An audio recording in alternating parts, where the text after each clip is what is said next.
Del libro de los Hechos de los Apóstoles. En aquellos días, un ángel del Señor habló a Felipe y le dijo: levántate y marcha hacia el sur por el camino de Jerusalén a Gaza, que está desierto. Se levantó, se puso en camino y de pronto vio venir a un etíope. Era un eunuco, ministro de Candace, reina de Etiopía e intendente del tesoro, que había ido a Jerusalén para adorar. Iba de vuelta sentado en su carroza leyendo al profeta Isaías. El Espíritu dijo a Felipe: acércate y pégate a la carroza. Felipe se acercó corriendo, le oyó leer el profeta Isaías y le preguntó: ¿entiendes lo que estás leyendo? Contestó: ¿y cómo voy a entenderlo si nadie me guía? E invitó a Felipe a subir y a sentarse con él. El pasaje de la Escritura que estaba leyendo era este: como cordero fue llevado al matadero, como oveja muda ante el esquilador, así no abre su boca. En su humillación no se le hizo justicia. ¿Quién podrá contar su descendencia, pues su vida ha sido arrancada de la tierra? El eunuco preguntó a Felipe: por favor, ¿de quién dice esto el profeta? ¿De él mismo o de otro? Felipe se puso a hablarle y, tomando pie de este pasaje, le anunció la buena noticia de Jesús. Continuando el camino, llegaron a un sitio donde había agua, y dijo el eunuco: mira agua, ¿qué dificultad hay en que me bautices? Mandó parar la carroza, bajaron los dos al agua, Felipe y el eunuco, y lo bautizó. Cuando salieron del agua, el Espíritu del Señor arrebató a Felipe. El eunuco no volvió a verlo y siguió su camino lleno de alegría. Felipe se encontró en Azoto y fue anunciando la buena nueva en todos los poblados hasta que llegó a Cesarea.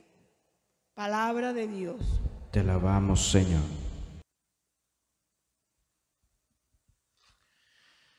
Cada uno de nosotros ha tenido un sinnúmero de encuentros con la palabra de Dios.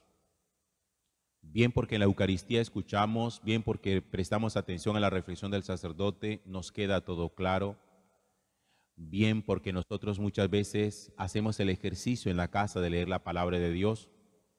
Muchas veces entendemos lo que estamos leyendo. Hay textos, especialmente de los evangelios, muy sencillos de comprender, pero de pronto puede quedar la sensación con algunos otros textos de que son demasiado oscuros y como que por su incomprensión no produjo el efecto espiritual ni pudimos sacar todo el provecho a él. Pero sí quisiera que pensáramos un poco, cuando nosotros nos encontramos con esos textos, bien que los entendemos, que para nosotros son claros, ¿cuál es el efecto que produce en nuestra vida, en nuestro proceso de conversión, en nuestro proceso de crecimiento? O cuando encontramos textos que no entendemos, si nos ponemos en la tarea de indagar un poquitico, de preguntar un poco, de ir donde hay alguien que conozca un poco más de la exégesis y de la interpretación bíblica para que nos ayude a comprenderlo. Sí, nunca debemos nosotros olvidar es que la palabra de Dios busca generar en cada lector y en cada oyente un impacto, al punto de que la palabra de Dios necesariamente, obligatoriamente, su efecto tiene que ser un efecto de conversión. El aprovechamiento, el beneficio de la palabra de Dios en la vida está ahí.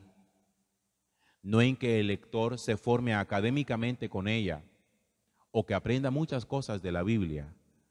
No se trata de saber mucho de Biblia. Se trata de que la Biblia produzca en nosotros un efecto de mejoramiento, porque la palabra de Dios está escrita para eso y fue revelada para ello, para producir conversión en la vida de todos los oyentes. Si ustedes miran ¿Qué pasaba con los profetas y qué pasaba con los apóstoles cada vez que predicaban? Van a darse cuenta que había una reacción en el corazón de los oyentes. Por ejemplo, cuando Pedro predica el día de Pentecostés, dice la Sagrada Escritura que muchos de los que le escucharon a él creyeron en su palabra y le preguntaron, ¿y ahora qué tenemos que hacer? Ya hemos escuchado lo que tenías para decirnos, ya hemos entendido tu palabra, hemos creído lo que tú nos has dicho. Dinos ahora de aquí en adelante cuál es el proceso a seguir. Y Pedro les dice, cada uno conviértase y bautícese en el nombre del Señor. Y dice la palabra de Dios que muchos aquel día acogieron la palabra del Señor, se hicieron discípulos, se bautizaron. Eso es un efecto real, práctico de lo que la palabra de Dios produce en la vida. Hoy encontramos nosotros otro texto en el libro de los Hechos de los Apóstoles, en el capítulo 8. Hay un hombre que es un etíope que va leyendo, va en el carruaje. Imagínense ustedes un coche de esos tirados por caballos. Es un hombre que hace parte de la corte del rey. Y entonces dice que ese hombre va leyendo un texto de la Sagrada Escritura. ¿Cómo llegó ese texto de la Sagrada Escritura a sus manos? No lo dice, pero estaba leyendo un texto del profeta Isaías. El texto que estaba leyendo era este. Dice, como cordero fue llevado al matadero, como oveja muda ante el esquilador, así no abre su boca. En su humillación podrá contar su descendencia, pues su vida ha sido arrancada de la tierra. Ese es el párrafo del profeta Isaías que este hombre de Etiopía está leyendo. Pero está claro que ese texto, así nada más, es oscuro. Eso no es tan fácil de entender. Por eso dice la palabra de Dios que un día el Espíritu Santo mueve a Felipe, uno de los apóstoles, y le dice, anda, ponte junto a ese hombre que va en esa carroza, siéntate junto a él y lo evangelizas, porque va leyendo la palabra de Dios, pero no la entiende. Felipe se sube a la carroza y entonces lo oye leer el profeta Isaías y le pregunta, ¿entiendes lo que estás leyendo? Y él le dice, ¿y cómo voy a entenderlo si nadie me guía? Entonces invitó a Felipe a sentarse junto a él. Y el eunuco, el hombre de la corte que estaba leyendo el texto, le dice a Felipe, este texto del que habla el profeta, ¿lo está hablando de él mismo o está hablando de otra persona?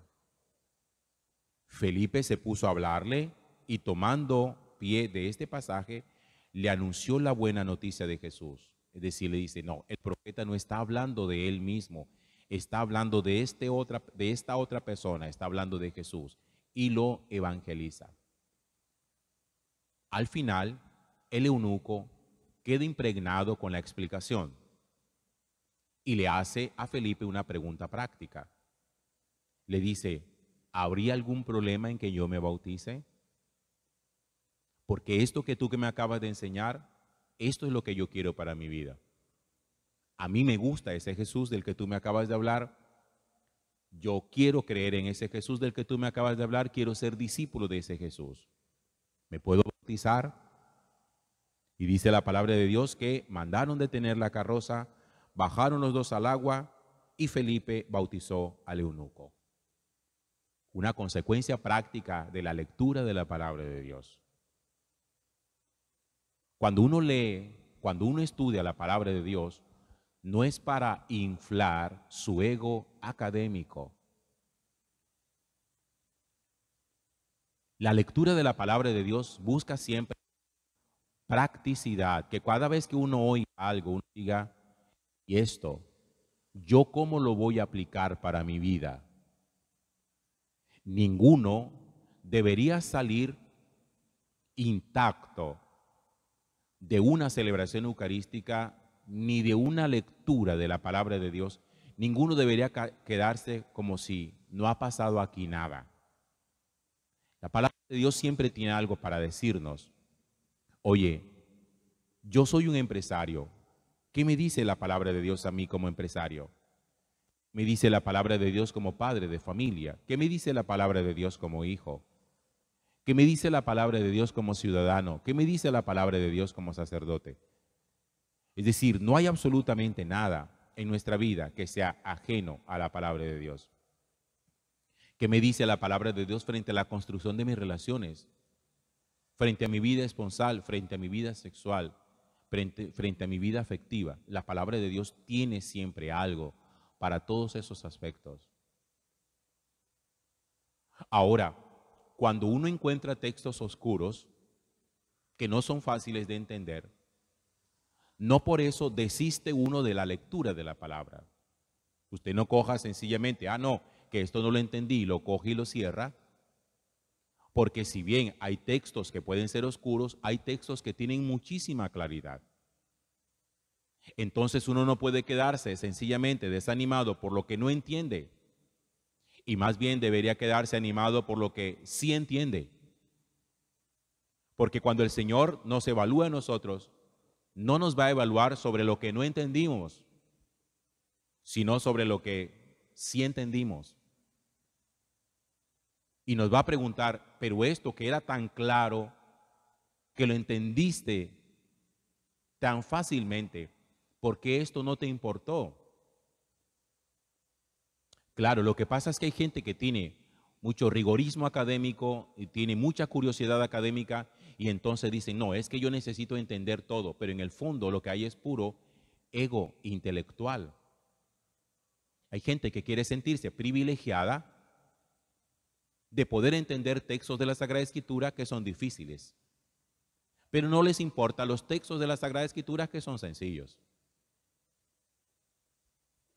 Cuando la gente, por ejemplo, coge el libro del Apocalipsis, que es un libro tan lleno de símbolos, que no es tan sencillo de entender porque hay que entender toda la simbología bíblica para comprender el libro del Apocalipsis.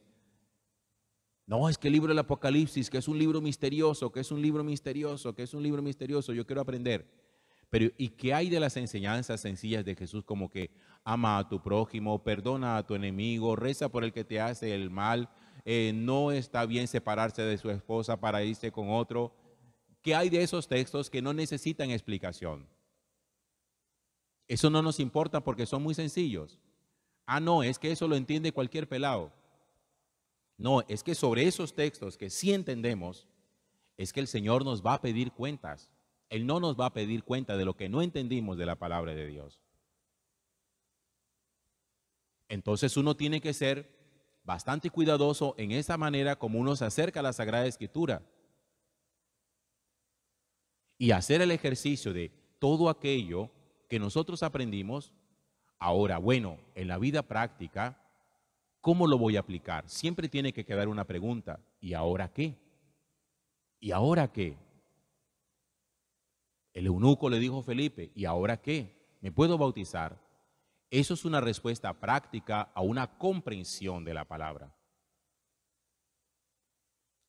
La gente que le escuchó a Pedro en la predicación el día de Pentecostés también le preguntaron, ¿y ahora qué? ¿Qué tenemos que hacer? Siempre tiene que haber un ¿y ahora qué? ¿Qué tengo yo que hacer? Y no sencillamente, hoy aprendí más cosas. No, no es eso. Yo aprendí hoy cosas. No es que tanto aprendimos. Se trata de la palabra, cómo me transforma a mí. Y ese es el gran ejercicio. Que la palabra toque profundamente nuestra vida, nuestros comportamientos, cambie nuestra forma de pensar, cambie nuestra forma de sentir, para que finalmente cambie nuestra forma de actuar. Porque ahí apunta todo eso, a que nosotros corrijamos muchas conductas que necesitan ser corregidas y que pulamos otras que ya van bien. Que lo que está bien lo perfeccionemos y lo que está mal lo corrijamos.